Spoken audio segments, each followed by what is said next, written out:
to Deep Trope, where we go deep into fantasy and romance books, one trope at a time. We're your two book besties gushing over plot, characters, Easter eggs, theories, and of course, our favorite spicy moments. I'm Rachel, Romantasy theorist. And I'm Kate, lover of all things dark and spicy. And today we are joined by Romantasy author Kris K. Haines. Today's episode will be spoiler free, so don't worry if you haven't finished or started Kris's books yet, though we highly encourage you to since they are awesome. Kris is a fantasy romance author and lover of all stories stabby, spicy, and spoony, especially those featuring foul-mouthed hot guys with wings.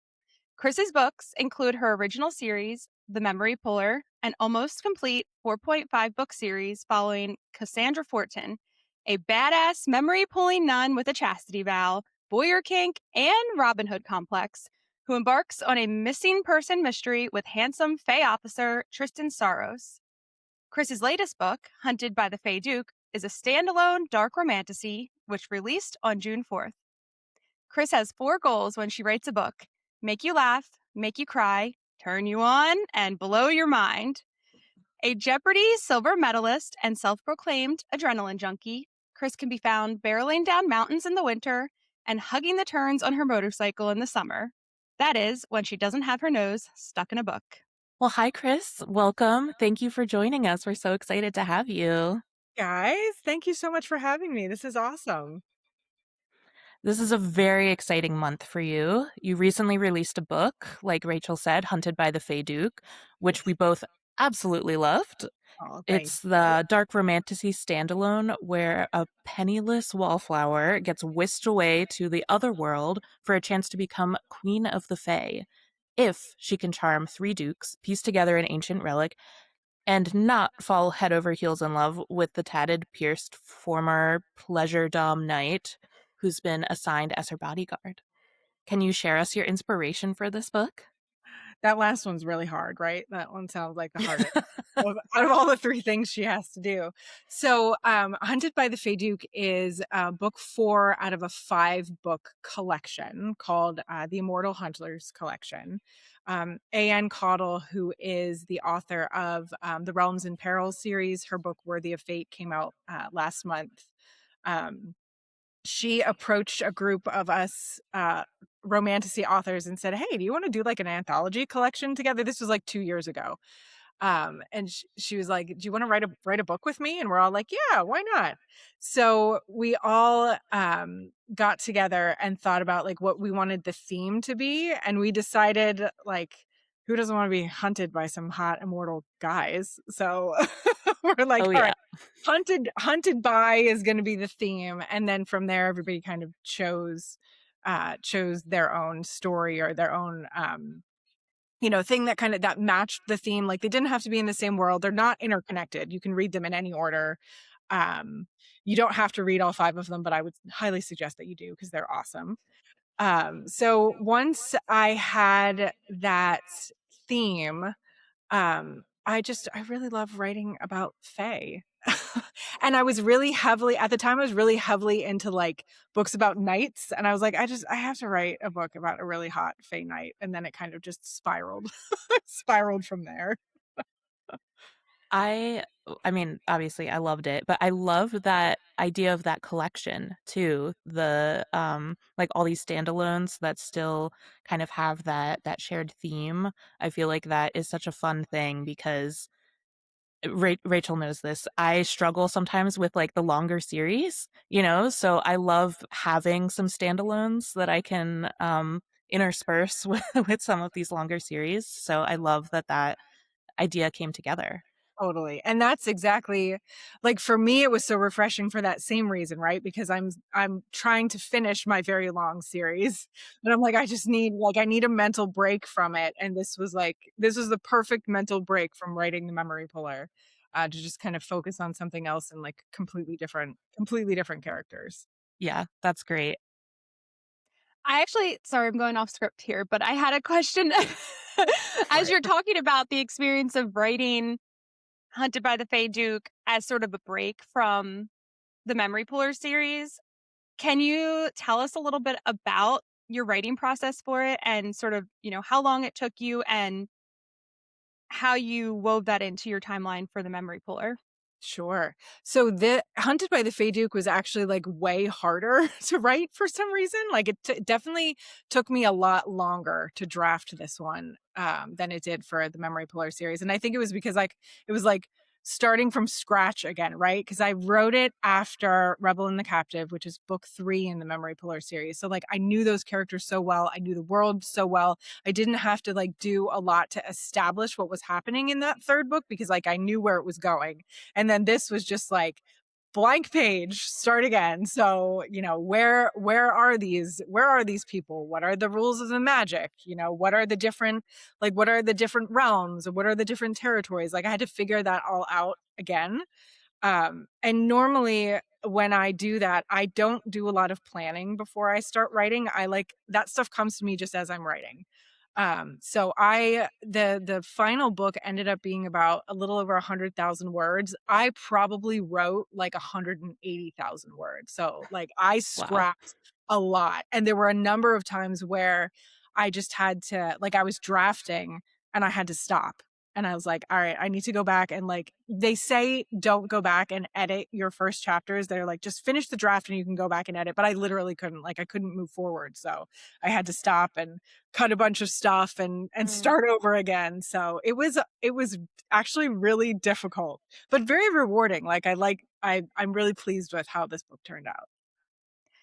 I mean, you should be, because like Kate said, we absolutely love it. And really love that it's like a combination of genres. Like it's cozy and whimsical, and the world you created is, you know, just like lovely to be in, but then there's like this dark side and the whole Right. concept behind the whole thing, and obviously, you know, the spice, which we always love. My Always.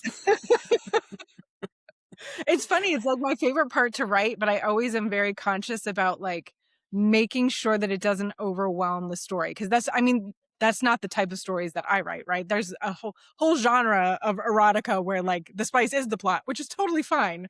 But that's not necessarily the genre that I'm writing in. So Right. Finding that balance between, you know, I mean, because I'm a firm believer that spice can advance the plot. You know, it's not just like a side quest, but yes, finding that balance is something that can be hard to do. But I feel like you do it very well. Again, we love the Memory Puller series, but the spice in this one is it's fun. It's like I don't know. There, like Rachel said, there's this whimsy in this book that I loved, and um, it there's this really fun, witty banter that is woven throughout this entire book as well, and it's just hilarious. And it made me really like the FMC in this one too. good. I I feel like writing natural dialogue, especially kind of humorous dialogue, seems so difficult to me. How do you go about approaching writing banter that sounds natural and relatable like that? That's a great question. I think a lot of it is I'm kind of a sponge in my real life. So I'm constantly like when I'm having conversations with people, like thinking about my reactions, or if I find something funny, I'm like, well, why did I think that was funny? And then I try to like capture that nugget of like why I thought this particular thing was funny and then like twist it into something else. Or even just like, you know, watching movies and TV shows that I thought were funny or that made me laugh. Like I'm always checking my own reactions to them. I'm like, well, why did you react that way? And then trying to like bake that in. And I'm always very conscious of making sure that the dialogue sounds like something that people would actually say, even if they're not humans, right? They're fae or they're even, you know, some other kind of creature. Like I always want to make sure that it sounds natural. So there's pauses, there's interruptions, there's people repeating themselves. Like I want it to sound like actual people talking and not stilted, because like for me there's nothing worse than when a book has really unnatural sounding dialogue. It just makes it harder for me to like get into the story. Yeah, it kind of pulls you out of it a little Right, bit and you get right. distracted by that rather than being immersed. And Then yeah, yeah, this book was very immersive. And the nice thing about writing, of course, is like you write it once and then you edit it like 100 times. So it's like the dialogue that you're reading has probably gone through so many rounds of edits, and I'm like, God, that just doesn't sound right. Let me try this line. Well, no, that doesn't sound right either. Like, uh, at the end of the movie Anchorman, did you remember the bloopers where it's like Will Ferrell just like trying a million different lines over and over to see like which one's gonna be funniest? Like that's how I write dialogue. I mean, it's great that your overthinking actually helps you in this case. I feel like that has never been my experience, but I'm really happy for you. I'm also imagining you like with like a little notebook in your back pocket or something when you're in conversations, if that's where you're getting inspiration. Totally. It's on my phone. The notes app on my phone is just full of like dialogue snippets or like plot ideas or other book ideas. It's just it's a bit of chaos in there. Okay, so I'm writing myself a note to steal your phone because I need to know what's coming next. You get spoiled about so many things in the Memory Puller finale. I have like a really, really long note on that one right now. So how's that coming along? It's good.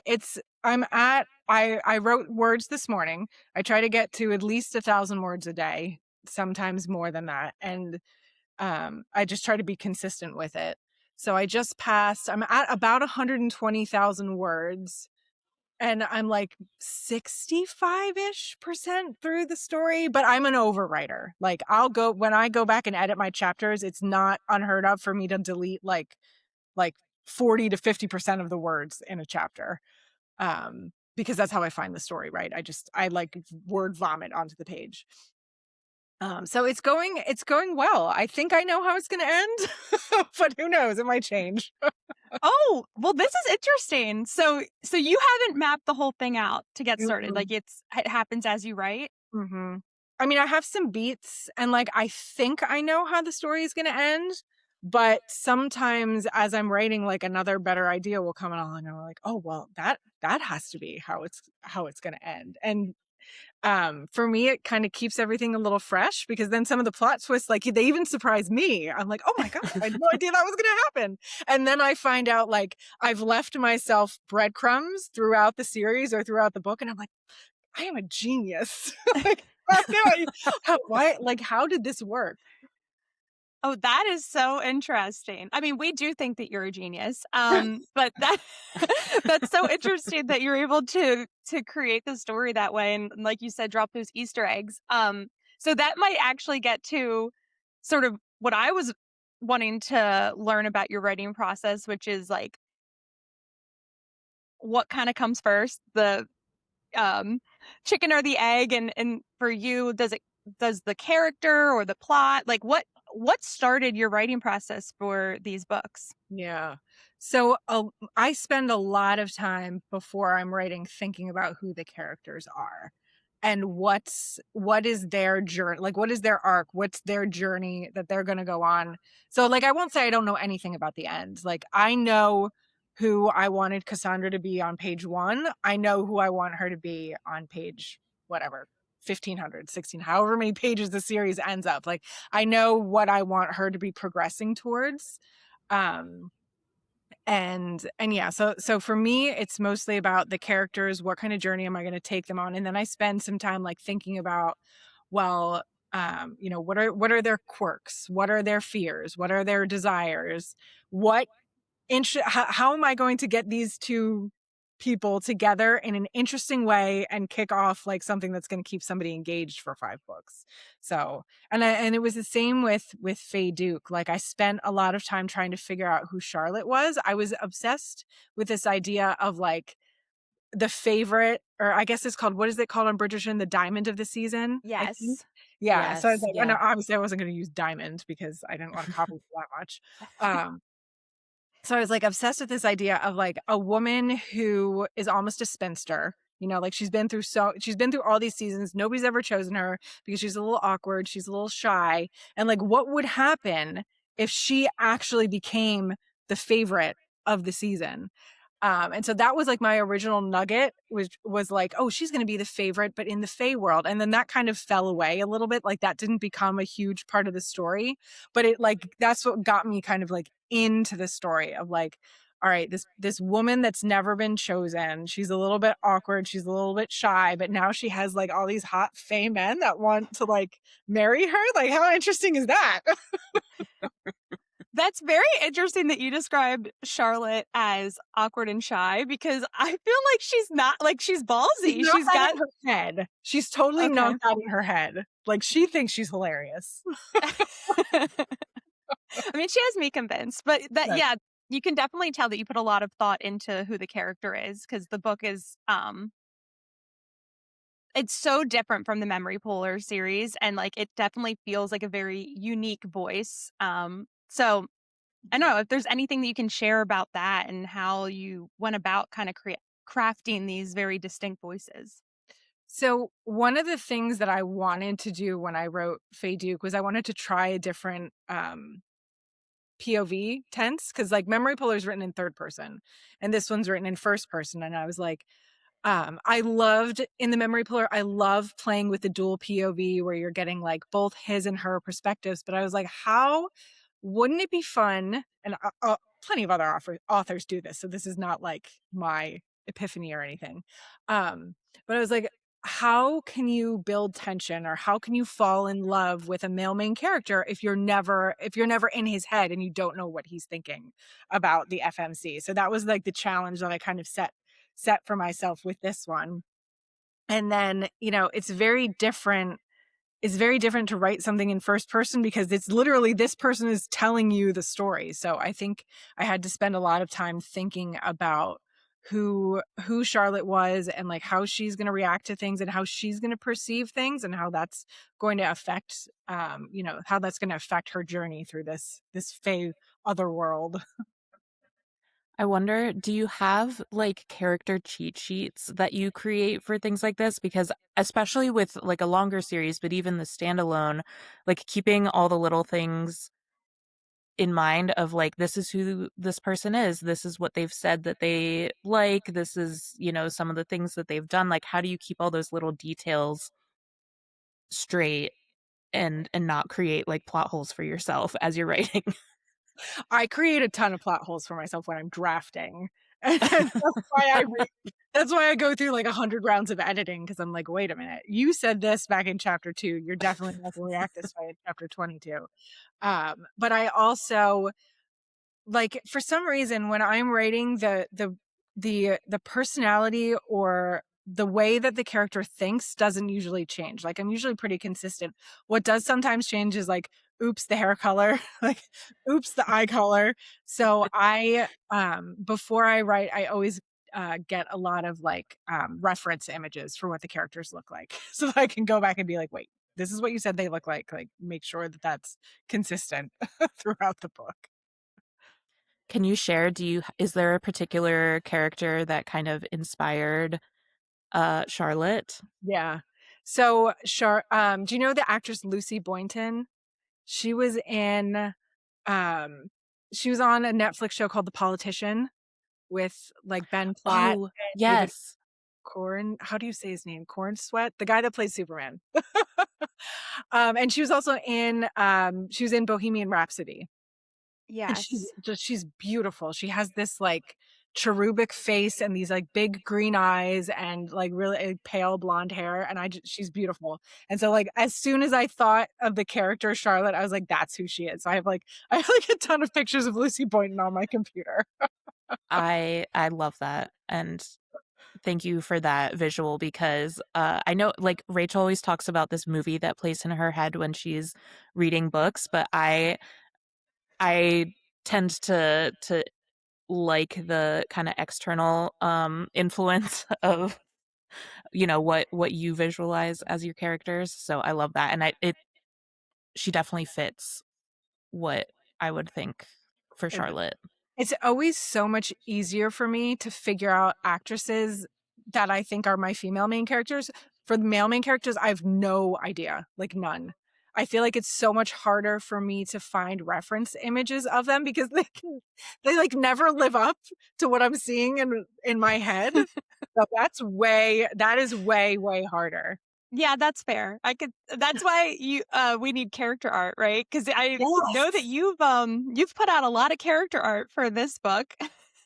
I spent way too much money. Like, hopefully my husband will never watch this podcast because it's a very high number. But I can't help it. It's too addicting. There's so many good artists out there. And they all have such a different approach to it as Yes. well. Yeah. Right. And we very much appreciate you supporting these artists rather than I've seen some pretty bad AI fan art these days. You know, it's everywhere. So I love that you are supporting real artists to I make made your vision come to life.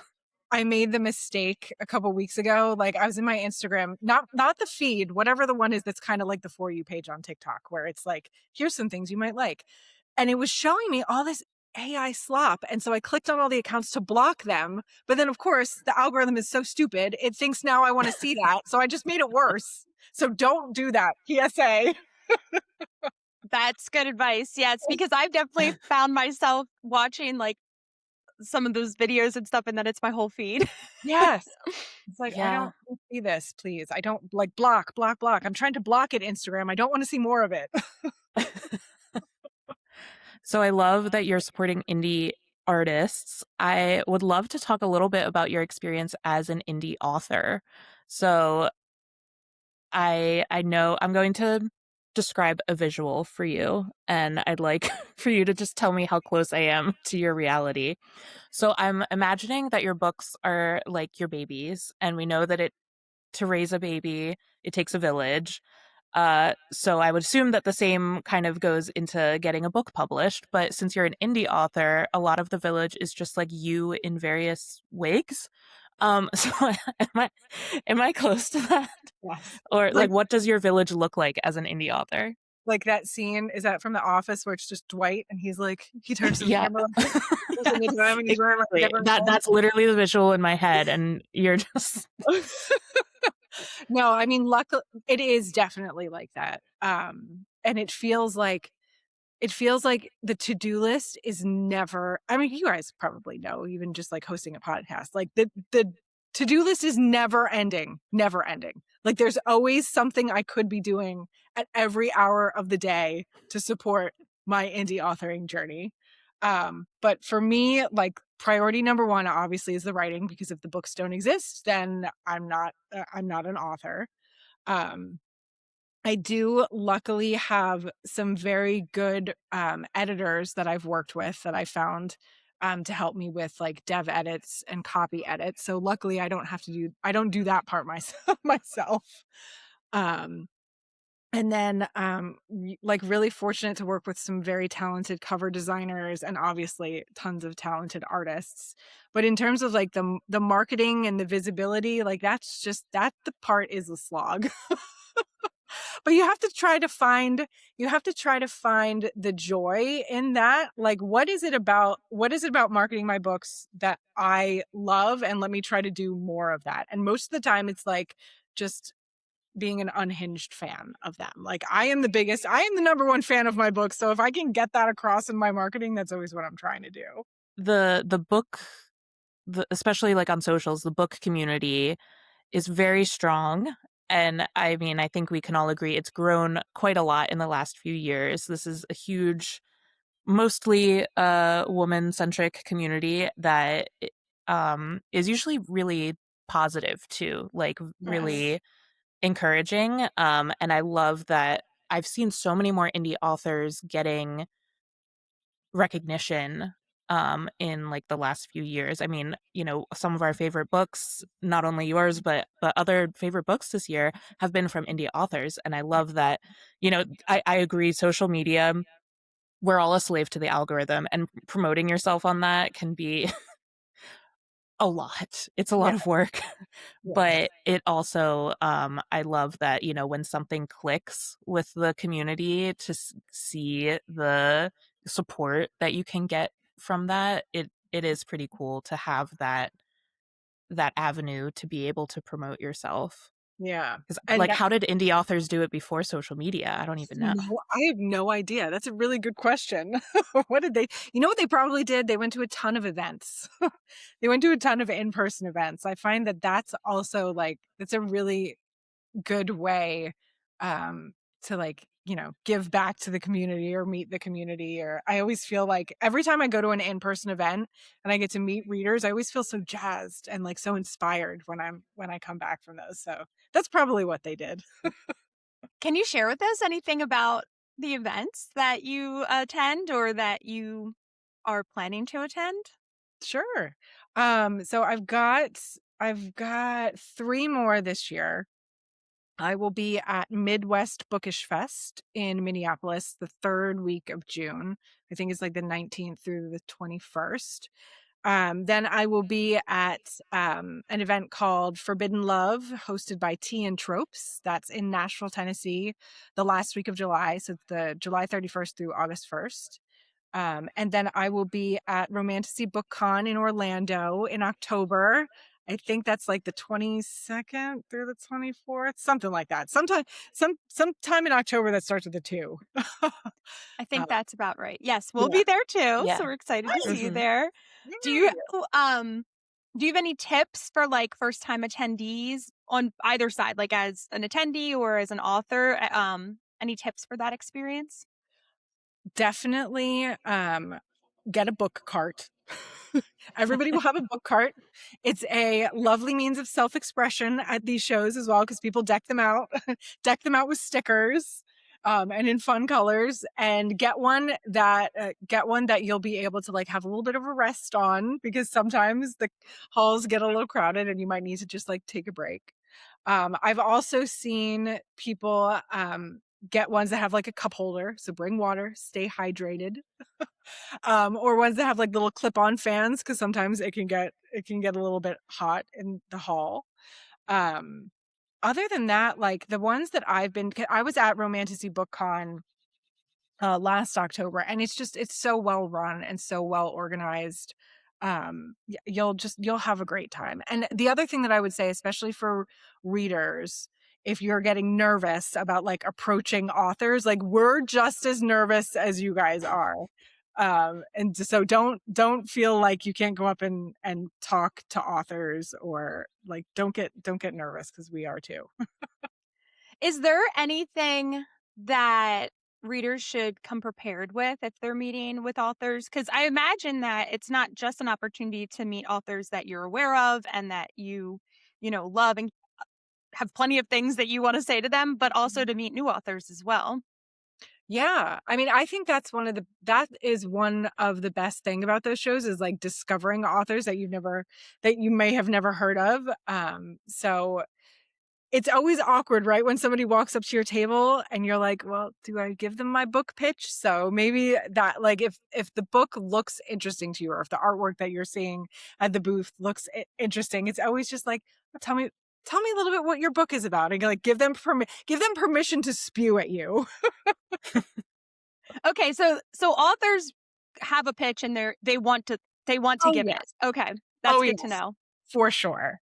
Because Yeah. I wouldn't want to like offend anybody by like, "Oh, I haven't heard of your book before." No, no, no. Coming unprepared.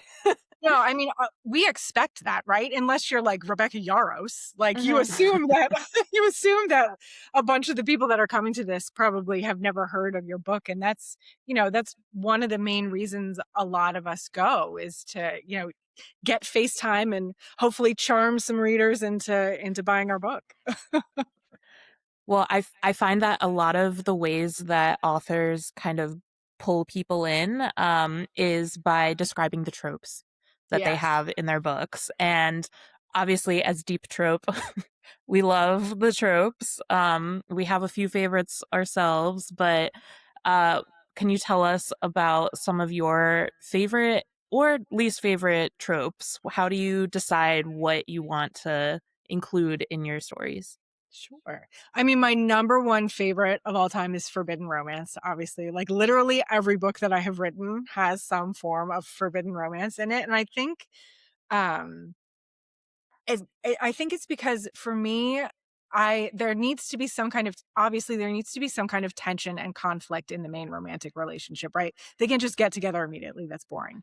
So there's got to be some kind of drama or conflict. And for me, I prefer it when that is outside of the relationship between the two people. Like it's not drama between them. It's not them questioning whether they're into each other. It's like they literally can't be into each other because of, XYZ. So forbidden romance is 100% my favorite.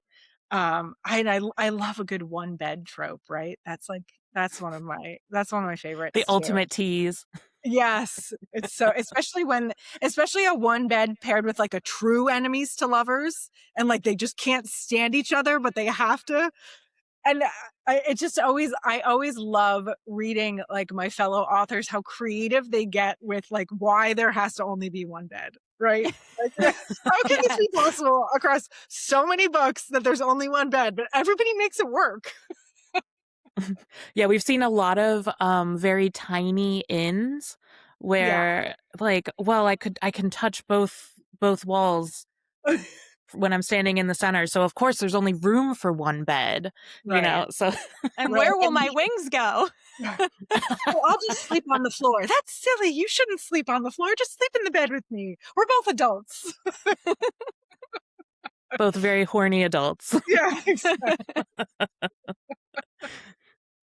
Are there any tropes that we won't see you touching? This is going to sound really strange because Cassandra is 21 in the memory puller and Tristan is 228, but I am not a fan of the age gap. But to me, the fantasy age gap is not really an age gap. Like, so that doesn't really bother me. But in like contemporary romance, when there's a major age gap between the MMC and the FMC, it just gives me the ick a little bit. Like I can't get into that. And then especially if it's professor student or some kind of like he has some systemic power over her and he's also 20 years older. Like, I don't know why. I can't. I get why people are into it because it's very like taboo, but it's just not. I will never write that. I may, however, switch it, right? Like she's the older one, like a reverse age gap. I feel like I might be able to get into that at some point. It might actually be the trope in the thing that I'm going to write after the memory puller. Oh. Have you started plotting for it? I haven't started plotting, but I do have, so like in my notes app in my phone, I have this note called book ideas, and they're just like little snippets of ideas. And as soon as a book graduates from the book ideas note to its own note with a bunch more ideas about that specific story, that's how I know like, okay, I'm ready to start like percolating on this. And that next one has its own note in my phone. Oh, that's so exciting. I mean, it's got to be bittersweet, though, to think about finishing the Memory Puller series. How are you feeling about it? It's really, I can't really dwell on it because if I do, I probably won't write. I'm like notorious for, I never finished Lost. I watched the entire series. I've never seen the last episode. And I'm afraid to admit this because people are going to come at me with pitchforks. I have not watched the final episode of Heated Rivalry yet. I've read only 6. There's only 6 episodes. How did you do that? I can't. I can't do it because I hate the endings. Like I don't want to admit that something is over. So if I start thinking too much about like the Memory Puller series being over, like I literally would just I won't write it. So I'm trying not to think about that. Well, Heated Rivalry won't be over because there is a second book and they're making a second season. I'll probably watch the finale like right before I start the next season. Wow. Well, it couldn't be me. I've watched the entire season like multiple times at this point. So. Exactly. That just gives technically it doesn't end for me either. Start over. I've literally watched episodes 1 through 5 probably like 10 times, but I did not watch the last one. Wow. Honestly fascinating. I feel like it's probably scaring people. They're like, oh my God, this woman doesn't know anything about endings. We're not going to read the ending of her book. I mean, this sounds like Kate with every book series, though. Okay, well, that's She's fair. like halfway through Throne of Glass and just stopped. How? What do you mean, how, Kris? You don't get to ask. I have no legs to stand on in this conversation. But I don't know.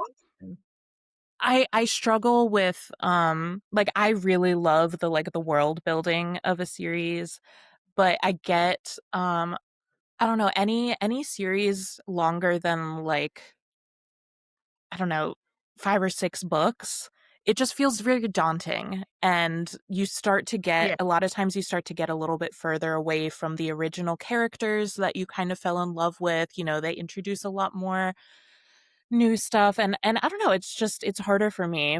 But honestly, I have not felt that way about Memory Puller, and I feel like you hit the perfect length for me personally, because 4 books, and then you get we have the little side bonus. book, the bonus book, right?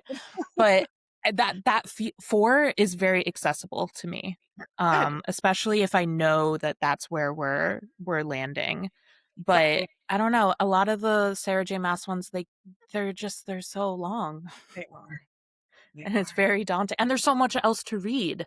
That's my biggest problem is I have TBR ADHD. Like as soon as something new, even if I'm like halfway through a book I am really enjoying, somebody starts talking about something else, I'm like, oh, I gotta start that one. So I often find myself reading like 3 or 4 books at a time. Same. Well, especially when you have audiobooks and eyeball Mm-hmm. reading, Do you do audiobooks, Kris? I do. Yeah. Yeah. Yes. Makes sense. I mean, your books are out on audiobooks, so I assumed you do, but I do my audiobooks like while I'm doing chores or at the gym, and then at night, and then nighttime is like my eyeball reading. Yeah, I spend a lot of time with audiobooks in my car. Yes. Where eyeball reading is very much discouraged while I'm driving. Not that I haven't seen people doing it, which is insane. Like, I get if you're at a really like pivotal moment in your book, you don't want to put it down, but please stop driving on 476 with a full novel in your lap, please. While driving a tractor trailer, because isn't it always usually? It's usually the tractor trailers that you see like looking at their phones. It's terrifying. I know. So while we're talking about the Memory Puller series, I do want to this is like a formative book in my reading experience, because in my romantasy journey, I should say, because I've always been a reader my whole life, and the Memory Puller book 1 was really my introduction to fairy smut. And obviously now I'm very immersed in the world. And like some background for me, like I was, very excited to read it, but like slightly sus of the whole genre going into it. And I vividly remember sitting in my yard sunbathing for hours because I could not put it down. Aww. And it was like my fairy smut conversion moment. And so I have some questions about it regarding like what that moment was for you, or maybe you've always read this type of genre, and B, like what was the trigger that said, okay, I'm going to write one of my own. Totally. Great question. So I had a very similar experience. I have been a reader my whole life, but mostly like horror and sci-fi. I probably read everything that Stephen King ever wrote when I was younger. He was like my favorite author. And I really liked high fantasy, like obsessed with the Game of Thrones books. And I very vividly remember in like 2021, I think it was 2021. Yes, it was 2021. I was on vacation. I was on my pandemic vacation, and I started reading From Blood and Ash by Jennifer L. Armentrout. And it was like it was like an epiphany revelation, right? I've never read romance before. So I didn't even know that people were writing this kind of thing in books. I just knew that like there were some like references to romance or love scenes or sex in other books that had like titillated me, but like smut as a genre, I didn't even like know that it existed. So I was like instantly obsessed. So I read her series, and then from Blood and Ash, I went to A Court of Thorns and Roses, and then I was just like, I'm hooked. And it was I was just like so viscerally obsessed with these types of stories that I had loved reading, like these high fantasy or even like sci-fi or horror, or like these genre stories, and then injecting this romance that just like drives the plot as well. Like I want all of this interesting plot stuff to be happening, but I also want two characters that like really, really want to bone each other the whole time, because those two things together is like, to me, is like chocolate and peanut butter. It's like the perfect combination. And so I just started thinking about it. I had never written a word in my, well, I mean, obviously I write, but I'd never written a novel before. And I was like, well, let me just try this out. And the process is very similar to what I go through today, right? It's like, all right, let me just get to 1,000 words a day and see what happens. And here we are. Wow. What does a day of writing look like to you? So I'm pretty good now about not editing myself while I'm writing. So to get to 1,000 words usually only takes me about an hour. But I have to do it first thing in the morning. So like before I get on social media, before I do any kind of other work that gets in my brain, like while I have a fresh brain in the morning, I try to get to 1,000 words of drafting, and then usually I'm drafting and then editing something else. So I spend a little bit more. So I spend like an hour drafting, and then usually about another hour like editing or doing admin stuff, because an indie author's job is never done. The morning thing is something that Rachel and I have also found as well. We definitely record best for the podcast in the morning. When we try to do it at night, it ends up being a lot more work on the editing floor. Yeah, I'm sure. And I don't know if it's like, I never used to feel like this. I'll be 45 at the end of this year. And I feel like just recently, like in the past couple years, I get to 3:00 and I'm done. Like I like literally cannot do any more thinking. I like can't do anything for the rest of the day. And I feel yeah, so I have to plan out my days for my energy levels a lot more than I feel like I had to do when I was in my 30s and 20s. How long did it take you to establish that routine and like really figure out the right rhythm that works for you? It's funny now that I'm talking about this, because I'm remembering that when I wrote the first Memory Puller book, it was the complete opposite. I did it at nighttime. Mhm. I would start writing at like 8 p.m. and then like try to get to 1,000 words before the end of the night. So I guess the first book, it was like the first thing I'd ever written, and I was just kind of amazed that it was even happening, right? Like every time I finish a chapter, I was like, wow, I could do this. I could do this. And then, you edit it, you get opinions about it, you realize all the things that you kind of like did wrong and have to fix going forward. And I think the more noise that's in my brain as I've gone along on this author journey, like that's, I think, when I had to start switching it to the morning of like, all right, well, let me get all this extra noise out of my brain, and I'm gonna have to start fresh every day. It definitely seems like it would take a decent amount of willpower, though. The fact that you're not putting any, like, you're not opening your email, you're not opening social media, you're just sitting down and getting to work right away. I have to force myself sometimes. And some days it's easier than others, right? Have you ever encountered writer's block? I mean, you've written so many books at this point. I imagine you probably have at some point, but how do you deal with something like that and keep finding the motivation? I and I hate to say this because I feel like fellow authors are probably going to be like, that's not true.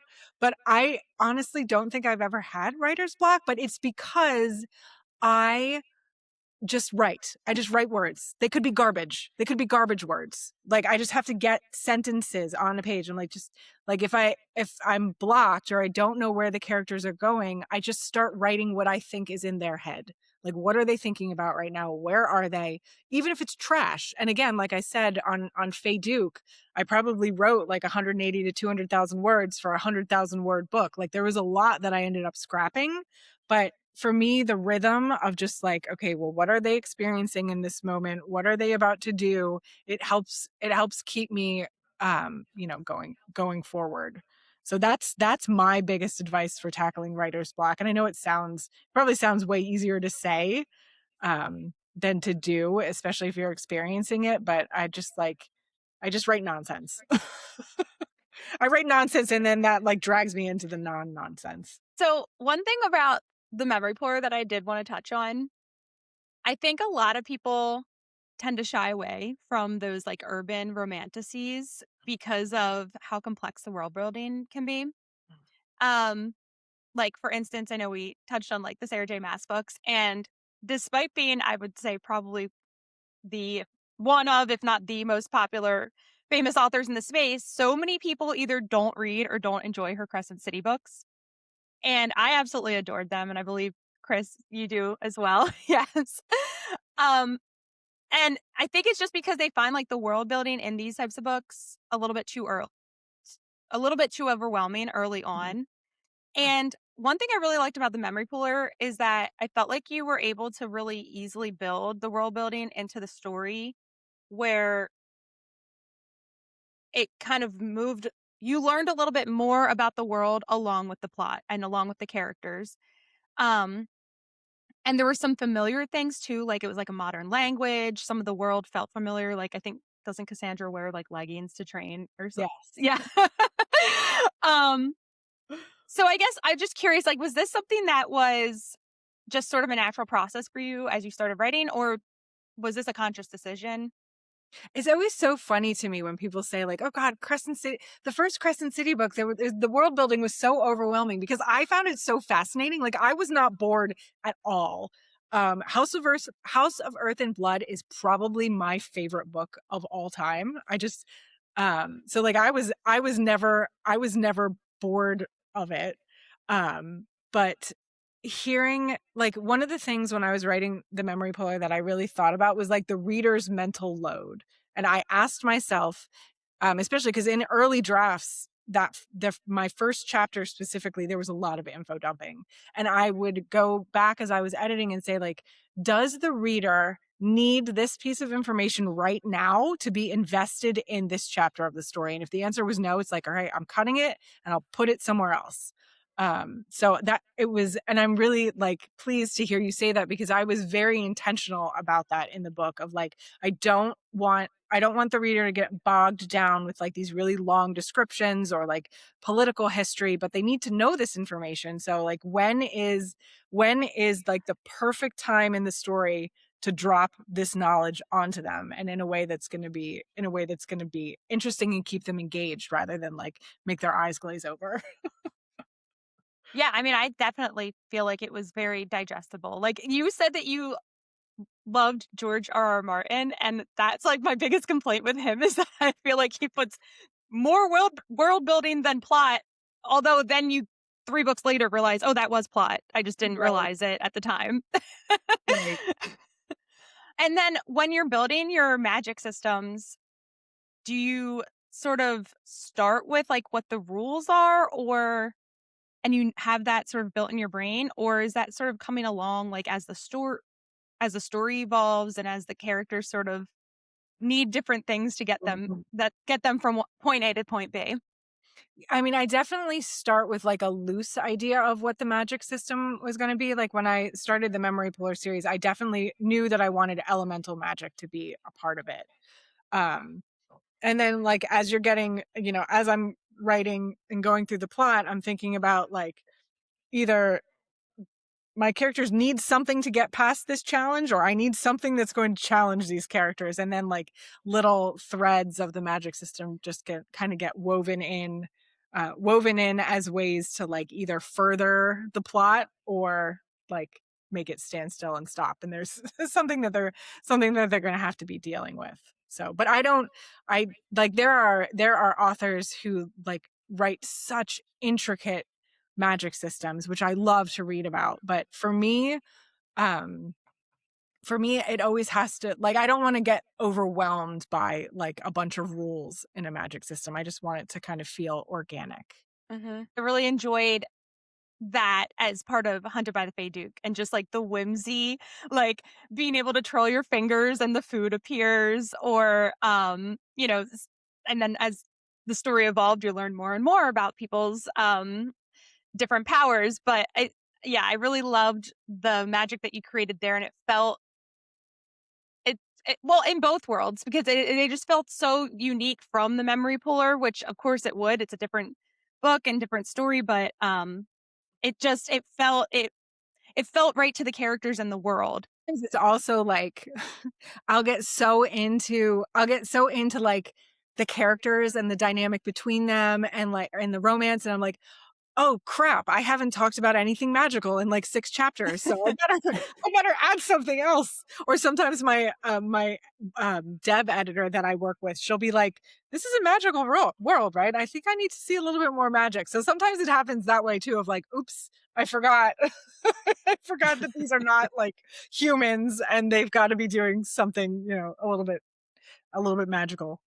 So does that mean you have maybe a potential contemporary on the horizon?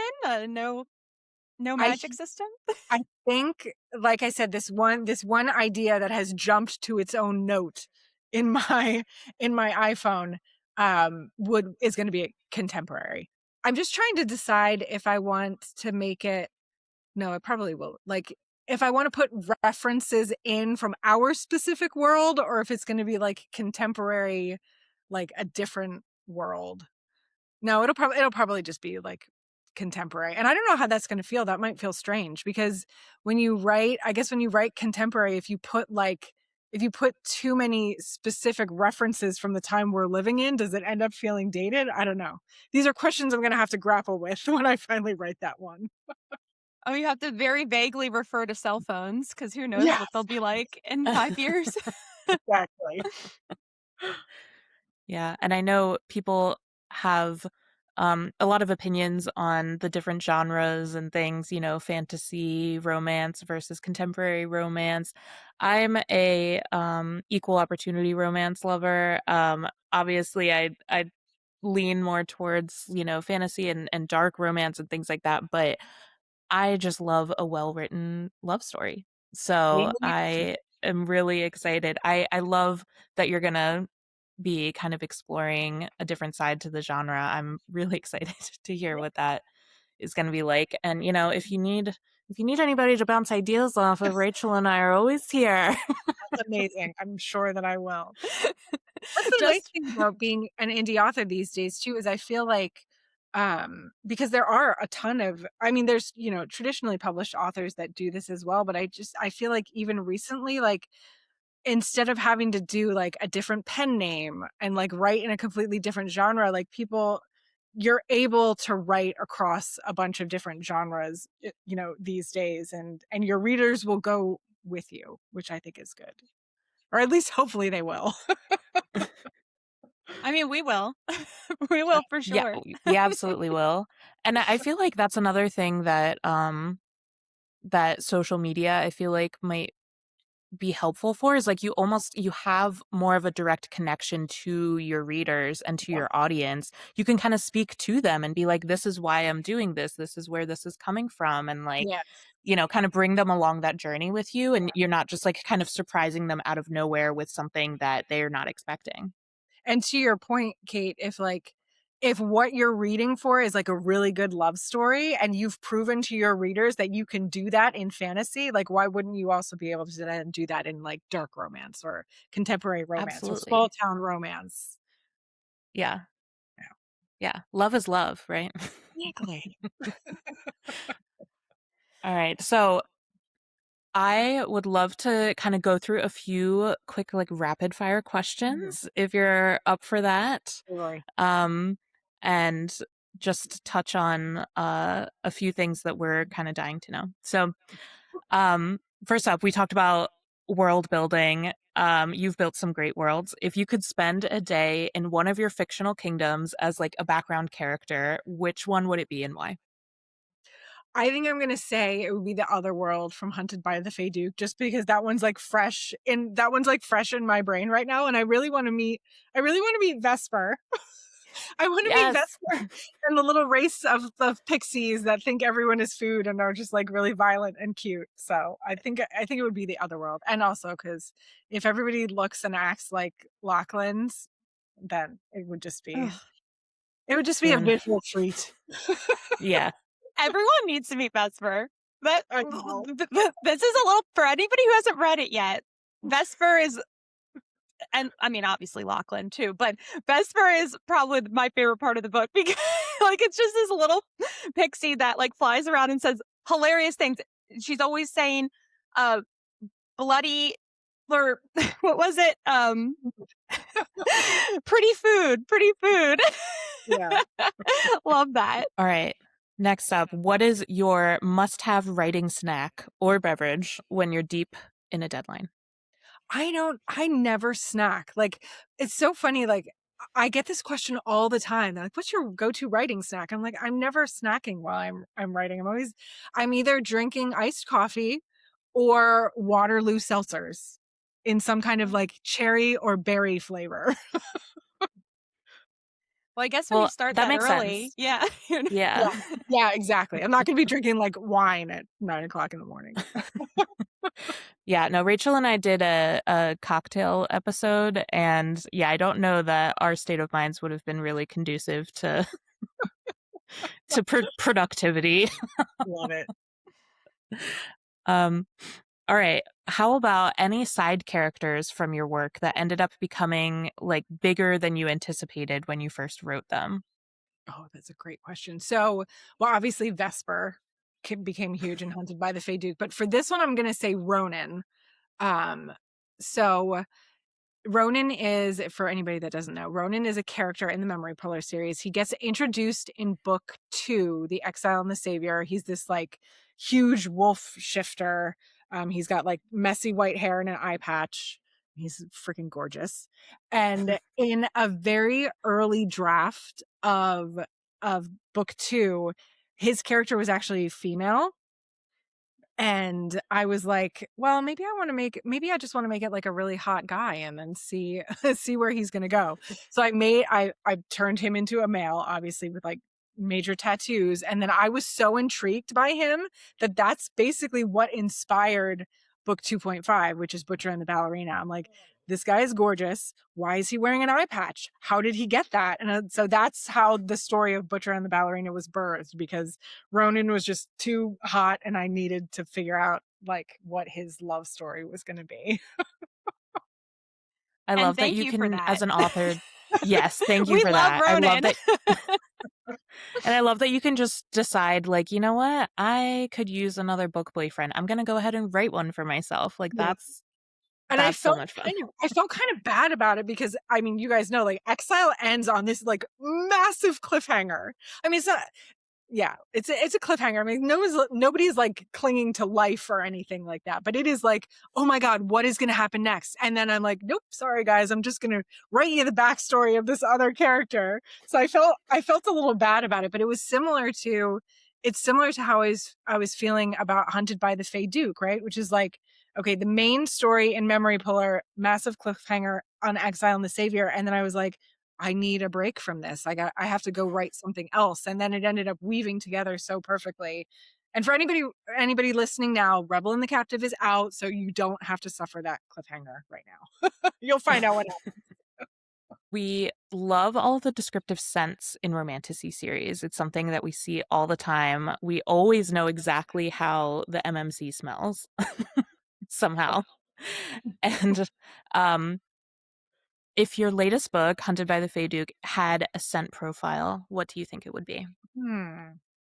Well, I'm gonna make it the scent profile of Lachlan because I did think about that as I was writing, and he smells like smoky and sweet. So it's like wood smoke and figs is how I described it in the book. Um, and it's really funny because I thought about a little bit where you were going with that. Is like, why the heck would he smell like that? Like, is he wearing cologne? Like, why does he smell? And I never address it. It's just like that's what he smells like. So he's magic. Why not? Why couldn't he smell like that? Yeah, he can smell however he wants. Right. I guess that's just Exactly. something that it doesn't need to be explained, especially because that's like what readers are expecting now. Like we expect to hear what they smell like, and they're very rarely explained. So And I definitely highlighted that when reading. I definitely highlighted a scent. How do you get there? Do you go to like Home Goods and snip the candles, or do you just come up with it in your mind? So when I was writing the memory pillar, so Tristan's scent in the memory pillar is like spicy woodsy. And I think I described it like burnt wood and pepper or something. And so for that one, I actually did go to Sephora and I smelled a bunch of cologne. And there was one called Bad Boy by Carolina Herrera at the time. I don't even know if that still exists. Maybe it does. But I was like obsessed with that scent. So I went and then I Googled like what are the notes in this scent? And that's how Tristan's was born. And then but for Lachlan's, it was more just like people use the same scents kind of like over and over and over again. So I was like, what could be a little bit unique, but still like sounds like it would smell sexy. Yeah, that's I a love good it. one. And it definitely is unique. I wouldn't have thought of figs, but it smells great. Smells great In for your that movie heads, that's right? playing. We're gonna smell the candles someday and we're gonna be like, oh God, that's horrible. What was Kris thinking? All right, last question from me. Rachel and I have just been reading your book, but what are you reading right now when you're not writing? So I'm reading book 2 of the Lioness trilogy by Sierra Simone. Have you guys ever read any of her stuff? No. She's I have not. definitely more like contemporary erotica. Like it's very spicy. But her books are like if the things that you like about my book are well, A, the spice, but B, like just like really getting into the characters' heads. Like she has a book called Priest, which I highly recommend, I've heard of that. especially I the have heard of that one. audiobook. Jacob Morgan, who did the Lights Out audiobook, he narrates Priest. It's so good. And so the one that I'm reading now is book 2 in the Lioness trilogy. It's called Honeycut. And it's like spicy MMF retelling of the story of Tristan and Isolde. So Oh. it's like the main guy Mark, he has a bodyguard named Tristan, which is obvious. It's also a little weird because like Tristan is one of my male main characters, but they end up getting together in book 1, and Mark sends Tristan to Ireland to like fetch his arranged bride. And then Tristan and the bride, whose name is Isolde, end up having a little affair, and it's very angsty. It's like secret societies. The guy Mark, that's the main character, he owns a sex club in DC, so it's like, secrets and lies and lots of spice and really really heavy character development. It's really good. That sounds amazing. That sounds right up our alley. It's Yeah. really hard for me to read Romantasy while I'm writing Romantasy. I usually specifically while I'm drafting something, I read in like completely different genres. That makes sense. That I makes mean, sense. it's even hard to read multiple romantasies at the same time because of Yeah. the Oh yeah. different worlds and getting things mixed up. So it definitely makes sense that it'd be even harder to write a romantasy while reading one. Yeah. I've definitely found myself mixing up plots between the different books that I'm reading at one time. And Mhm. especially on the podcast, sometimes I have to remind myself, like, is this something that happened in this book, or am I bringing in a totally different world that doesn't exist here? Yeah, yesterday she thought that somebody had 6 abs when they were actually described as having 40. And I said, wrong book, Kate.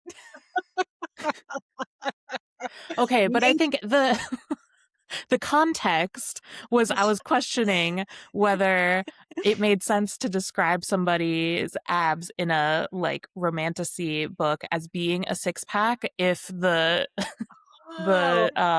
origin of a 6-pack is like beers. Yeah. Right? Good points. So that was the context. And I think that the fact that it was described as being a 40-pack still works in my context, because what does that mean? Yeah. Yeah. What does that mean in that world? I don't know. That's hilarious. See, these are the things that I think about too when I'm writing. I'm like, does this make sense in this world? Like, there's times where, well, especially in Hunted by the Fae Duke, right? Because it's inspired by Regency era England. So I have an entire Google history of like, did this exist in Regency England? Like, especially because Charlotte drinks coffee in the morning instead of tea, and I was like, is this legit? Would this have happened? And coffee did exist. They had coffee houses in Regency England. I checked. You're doing the research. It's historically accurate. Yeah. Love it. All right. Well, great. Thank you so much for joining us. This has been definitely, it's just been great to learn more about your writing process, and also, little hints about maybe what's to come. So you mentioned, your notes section, and, possible books on the way. Any projects that you wanted to, new projects on the horizon outside of that? No, I mean, I definitely, obviously I'm going to finish the Memory Puller series because I've promised everyone that it will be out this year, and it will be out this year. And hopefully I'll have a title reveal soon. So that's the other like kind of annoying thing about the way that I write is I only have the bones of the story. So I don't even know what officially the title is going to be yet. And I don't want to call it something and then have it go in a completely different direction. So like, I think I know what the title is, but I don't want to reveal it until I'm sure that that's what it's going to be. Which also makes like working with my cover designer difficult because she's ready to go. And I'm like, I don't know what it's called yet. So I want to finish that. I'm pretty sure that the next one will be contemporary. And then I have this other just like idea that's been like eating at the back of my mind that at some point I'm sure I'm going to write. That's like, it's going to be like Kill Bill meets vampires. And it's going to be like it's going to be like major female rage revenge story. And I think it's going to be a duology. And I haven't figured say less. I haven't figured out everything about it, but like every once in a while, like a line of dialogue or a scene will come into my brain. But yeah, I feel like I need to have a vampire era after, it may be in great 2027. Yeah, that sounds amazing. I'm here for it. Oh, this is awesome. Well, again, we love talking with you. Where can people find you if they want to follow along with your author journey? Sure thing. So I'm most active on Instagram. So I'm there as Kris K. Haines Books. I do go over to TikTok occasionally, although it's getting harder and harder to be over there. But it's the same handle, Kris K. Haines Books. And then my website is kriskahainesbooks.com. So Kris K. Haines Books. Just look that up somewhere on the internet and you will find me. Easy enough. Awesome. Well, if you can't wait to keep yapping about Kris's books, we are going to be covering Hunted by the Fae Duke in next week's episode. This will be a single episode mini deep dive covering all of the tropes, our favorite banter, and of course, fangirling over every single spicy scene. It will include spoilers, so if you haven't finished the book yet, you've got one more week to read it. And if you want to stay connected with Deep Trope, be sure to like and subscribe so you never miss an episode. And you can find us on Instagram, TikTok, YouTube, and Facebook at Deep Trope Podcast. All right, let's get out of here and get back to reading. See you next week. Bye.